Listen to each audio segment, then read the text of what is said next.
I am so broke.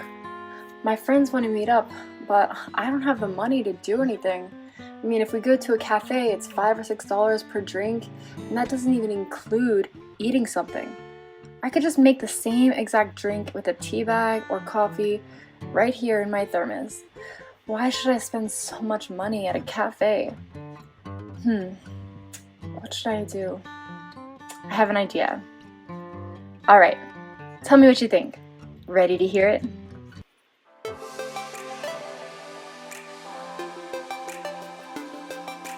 Today I'm going to share with you how I was able to pay off all of my student loans in just 2 years, plus save $20,000. Are you ready for these amazing money saving tips? You'll be surprised with how much you can save if you actually implement these in your life. The first tip is to stop buying drinks out. So what I'm referring to is cafe drinks, restaurants, convenience stores, gas stations, any place that you can just quickly go grab and go drink. It's easy, but at the same time, if you do that every day, it adds up. I was trying to calculate how much money you would spend if you, let's say you go to Starbucks every day to get a coffee, and maybe that coffee is $4 each time. And then imagine if you calculate that for, let's say you go 5 days a week. So that's $4 a coffee for 5 days a week, $20.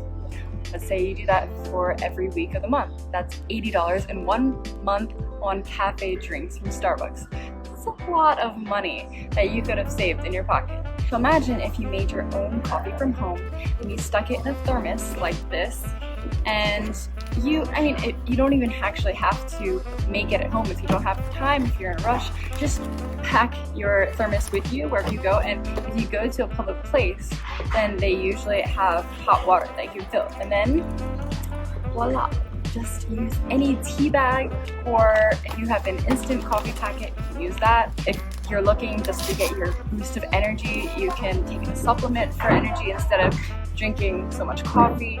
There's so many other ways that you can get your energy from, but many people just want to go to a cafe to get the drink. Maybe it's a habit, but if you want to get into the habit of just making it at home first and always bringing it with you, you're gonna save so much money. So that's my first recommendation. Stop buying those drinks. If you're getting value out of this so far, please hit the like button. Let's continue. Now the next recommendation also relates to cafe drinks, and maybe you want to go to a cafe with your friend. Maybe they're known for really great drinks and really great desserts, but you don't have that much money. Okay, this has happened to me many times. I'm like, oh, I really want to go, but oh, it's so expensive. I mean, if you get like a cake, it's like $6, and then a cafe drink, which is $5, it's like $11 for just a cafe date. Like, oh, that's expensive. But I know a way to go around that. Okay, listen up. So tip number 2 is bake your own dessert. So if you want to get that special cafe drink that you keep craving for, then bring your own snack with you, or dessert, or baked good, so you're not tempted to buy the things, the really overly priced expensive cakes that they have. Another thing is that maybe it's the cake that they're known for. And if they're known for the cake, then, like I said before, recommending bringing your own drink, so then you're not tempted to buy a drink with your cake. So you can just only focus on spending money on one thing, and then you don't have to regret later, oh, I overly spent, and then you're hurting your budget. So if you just choose one or the other, and maybe each time you go to the cafe, maybe you just choose one thing that you're gonna get and pair it up by bringing your own thing to go along with it. Because it's always more fun to have cake in their coffee too. You don't want to just have one. Next time you're going out with friends, you don't have to feel guilty. You can go with them.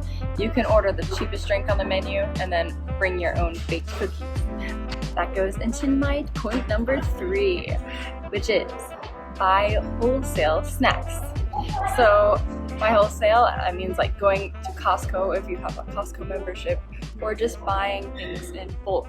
You could even order online. Just try to find the cheapest price on your favorite snacks or your favorite things that you like to eat. Doesn't matter, just do your research online to where to buy them and then bring them with you on the go. That way you won't have to be tempted to just shop and get them from a slot machine or the convenience store. It's just you already have it packed with you, it's easy, and try to go for like more of the healthier options. So then you're not just putting all these empty calories, chips and all these things. Like, you don't want to be getting that stuff. You want to get stuff that's actually going to be good for you. For example, like protein bars or nuts and granola or yogurt, anything like that. It's something, just look for healthier items, and that was just one tip for your overall health. Number 4, track everything that you spend. Okay, so what I did was I actually made an Excel spreadsheet, and I would categorize it. Like, I would put clothes, food, bills like phone bills, your rent. You have monthly bills that are the same every month. Put that under one category. And then also, what about appliances? Anytime that you need to buy a new appliance, and you can put exactly what it was that you spent. So when you have these categories, and then you can make, like, I used it in Excel because that was the simplest way, but there is also phone apps that will organize it for you, and you can input it in, and it'll usually, even in those phone apps, make a graph of your spending. So it's maybe visually a really great thing for you. But for me, I really liked the simple way that I could track it, and I would usually, when I was out, then I would just put it in my notes, and then later I would input it in to my computer, and that's how I would keep track of it.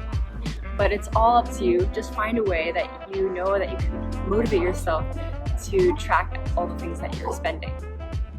Now, I know this can be a hassle sometimes to track every single thing that you are buying, but because it's extra work, it can work in your favor, because it will prevent you from buying unnecessary things.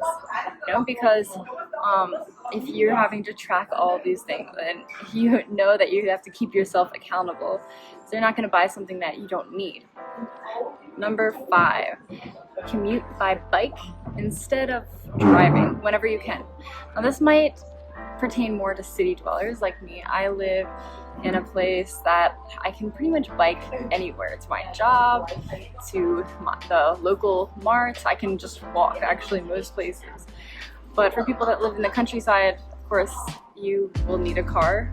But if you can, try to bike or take public transportation whenever possible. Try to limit the amount of gas that you spend in your car. You can even try carpooling with other people if that is an option for you. Tip number 6, buy groceries in the evening, because that is when all the produce and everything goes on sale at the end of the day. That is the best time to shop. Trust me, like, if they're about to close, they're putting all of their stuff, just trying to get rid of it, marking it down at extremely low prices. So instead of going in the morning or throughout the day, save it for those late night runs, and you're gonna save a lot of money. Number 7, eat simple, staple foods. Now, this is a way that I was able to save money in college, and actually right after college, when I really did not have a cent to my name. I was eating basically just lentil soup with like just a couple of vegetables, like mixed. I would get the frozen bag of vegetables and microwave it. Actually get brown rice, which is very cheap, and it would be very filling. And you can get eggs, you can eat hard-boiled eggs, which is a great snack on the run. You can get the fruits and vegetables that are in season. Make sure they're in season, because if they're not in season, then they will be very expensive. One other thing is limit the amount of times that you eat at restaurants, even fast food. It adds up. If you do go to a restaurant, try to only eat half of the portion. Like, you buy a big, large quantity meal and just eat half of it, and then save the other half for the next day, for lunch or something, and then that way at least you're getting 2 meals out of it and not just one. Number 8, limit your shopping. What I usually do is I try to do all my shopping at one limited time, and for most of the year I don't go on these outings to shop unless I maybe go to a secondhand store. If there's something that you need or that you're looking for, always check in secondhand stores first. Don't look at the top brand stores, even though it's really nice and beautiful and great quality. You actually might just find this big brand clothes that you love at a secondhand shop. Although of course they've been used before, but I found so many good quality things at secondhand shops that are just a fraction of the price that you would buy from nice quality brand store. So secondhand shops are the way to go. Number 9, decorate DIY style.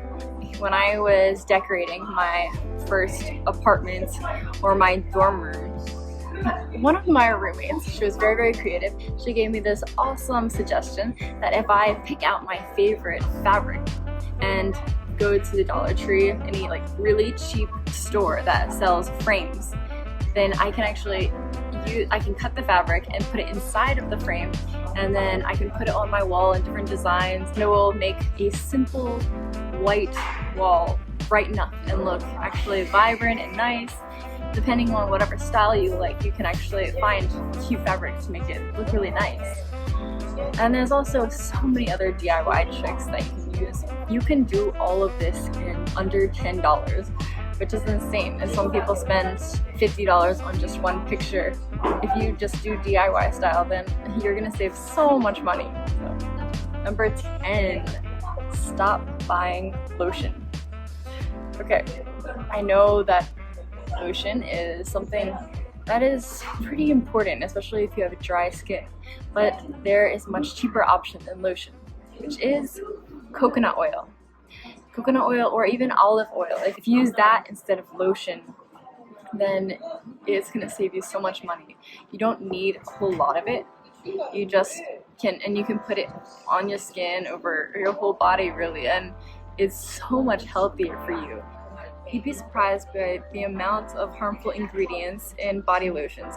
You'll find parabens in practically all of them, and like although that they prevent the bacteria and the fungus from growing in the lotions, it would be great if it wasn't linked to breast cancer and other things.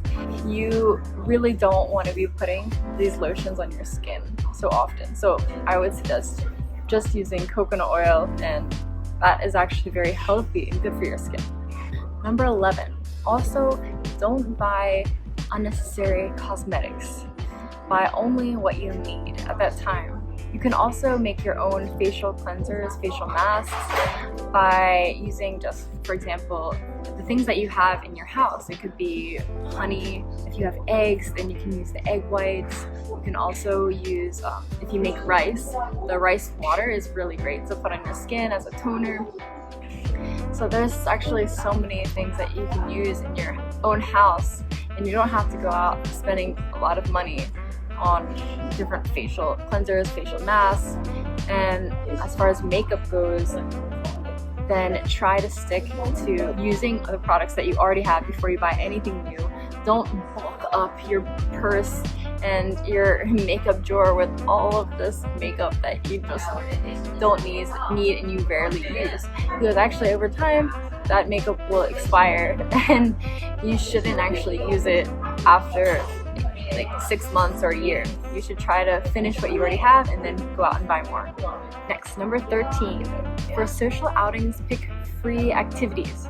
For example, if your friend asks you, what do you want to do? Pick something like going to the park, going hiking, going on a picnic outside, going on a bike ride. All these things, I mean, I guess you can see that most of them involve going outside. But let's say if you want to go out and it's winter time, then, and it's just maybe too cold to go out, then maybe just go window shopping at a department store, or go to a mall, go to a cafe that has cheap drinks. There's so many other options that you can do that are low cost. You don't have to spend so much money when you are trying to have fun, have a good time. So just pick the cheaper options. Next one is make a budget. You can divide it into first the monthly budget, then weekly budget, daily budget. How much do you want to spend every week? You can also track which days you spend most of your money on. And you can reserve your spending for those days instead of dividing it up every single day equally. Say, oh, I know that I usually spend most of my money on the weekend, so I'm going to try not to spend money during the weekdays as much as possible, and then save all of that extra money for the weekend so you can have fun. One trick that I've done is just to leave your money at home. Don't take it with you in your pocket. Then you will be less tempted, less likely to actually spend it. Okay, last one, 15, is to set a goal for yourself. If you're trying to save a certain amount of money, or if you are trying to pay off your loans by this amount of time, actually set how much money are you willing to put towards that every single month, and try to be as consistent as possible and have a, like I said before, you have a budget already and how much money that you actually have that you could spend each month, but have like a certain amount that you designate only for your savings, and have a certain goal at the end. As what are you saving for? What do you want to use that money for? If it's for going for your student loans, that's great. Then you'll get your student loans paid off as fast as possible. But if it's for something else, like saving money for a car, or maybe you want to get your own apartment or something, then try to put as much money as you can for that. I'll probably make another video in the future about how to budget, because I think that's very essential to know. It's like how to divide your money up and how much money you should send depending on how much money you're actually making, and how much money you should always have saved just in case of for emergency. So anyway, that is all the 15 tips that I have for you today. I hope if you got value out of this, then please like. Now I want to hear from you. Which tips have you tried that has helped you save money? And if you've tried any of these tips and they've been successful for you, please let me know. I'd love to hear from you, and I'll see you for my next video.